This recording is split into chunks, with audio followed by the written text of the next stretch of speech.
മടിക്കൈ പഞ്ചായത്ത് ഹിന്ദു ഏകതാ സമ്മേളനം മാർച്ച് 15-ന് കോട്ടപ്പാറയിൽ വെച്ച് നടക്കും. ഇതിന്റെ ഒരുക്കങ്ങൾ പൂർത്തിയായതായി സംഘാടകർ വാർത്താ സമ്മേളനത്തിൽ അറിയിച്ചു. ദിസ് ന്യൂസ് സ്പോൺസർഡ് ബൈ ഉയർന്ന ഗുണനിലവാരം, തികഞ്ഞ വിശ്വസ്തത, ജനതാ പാൽ. രാഷ്ട്രീയ സ്വയംസേവക സംഘത്തിന്റെ ജന്മശതാബ്ദിയുടെ ഭാഗമായി ഭാരതത്തിലെ എല്ലാ പഞ്ചായത്തുകളിലും ഹിന്ദു ഏകതാ സമ്മേളനങ്ങൾ നടന്നുവരികയാണ്. ഇതിന്റെ ഭാഗമായി മടിക്കൈ പഞ്ചായത്ത് ഹിന്ദു ഏകതാ സമ്മേളനം മാർച്ച് 15-ന് കോട്ടപ്പാറയിൽ വെച്ച് നടക്കും. ഇതിന്റെ ഒരുക്കങ്ങൾ പൂർത്തിയായതായി സംഘാടകർ വാർത്താ സമ്മേളനത്തിൽ അറിയിച്ചു.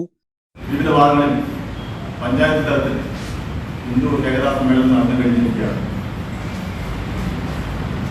നമ്മുടെ മടിക്കൈ പഞ്ചായത്തിന്റെ ഹിന്ദു ഏകതാ സമ്മേളനം വരുന്ന മാർച്ച് ഞായറാഴ്ച 3:30 മുതൽ കോട്ടപ്പാറയിൽ വെച്ച് നടക്കുകയാണ്. അതിൽ വിവിധ സമുദായ സംഘടനാ നേതാക്കൾ, അതുപോലെ ക്ഷേത്ര ആചാര്യ സ്ഥാനികളൊക്കെ ആ സമ്മേളനത്തിൽ പങ്കെടുത്തു. സമ്മേളനത്തിന്റെ പ്രചരണാർത്ഥം മാർച്ച് 10-ന് കൂട്ടയോട്ടവും 12-ന് മടിക്കൈ പഞ്ചായത്തിലെ പ്രധാനപ്പെട്ട 15ഓളം കേന്ദ്രങ്ങളിലൂടെ രഥയാത്രയും നടക്കും. സമ്മേളന നഗരിയിൽ സ്ഥാപിക്കാനുള്ള കൊടിമരം നിരവധി ഇരുചക്ര വാഹനങ്ങളുടെ അകമ്പടിയോടുകൂടി കല്യാൺ റോഡ് മാവുങ്കാൽ വഴി കോട്ടപ്പാറയിൽ എത്തിച്ചേരും.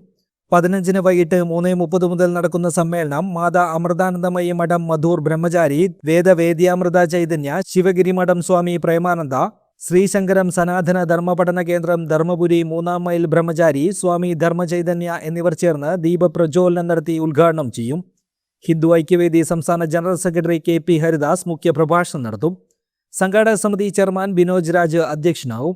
വിവിധ മേഖലകളിൽ കഴിവ് തെളിയിച്ചവരെയും സ്ഥാനികരെയും സാമുദായിക നേതാക്കളെയും പരിപാടിയിൽ വെച്ച് ആദരിക്കും. നമ്മുടെ ഈ മടിക്കൈ പഞ്ചായത്തിലെ സ്റ്റേറ്റ് തലത്തിൽ കലാകായിക രംഗത്ത് കഴിവ് തെളിയിച്ച അവാർഡ് വാങ്ങിയ കലാകായിക രംഗത്ത് അവാർഡ് വാങ്ങിയവരെ ആദരിക്കുന്ന ചടങ്ങുകൾ, പിന്നെ ക്ഷേത്ര സ്ഥാനികരെ ആദരിക്കുന്ന ചടങ്ങൊക്കെ പരിപാടി.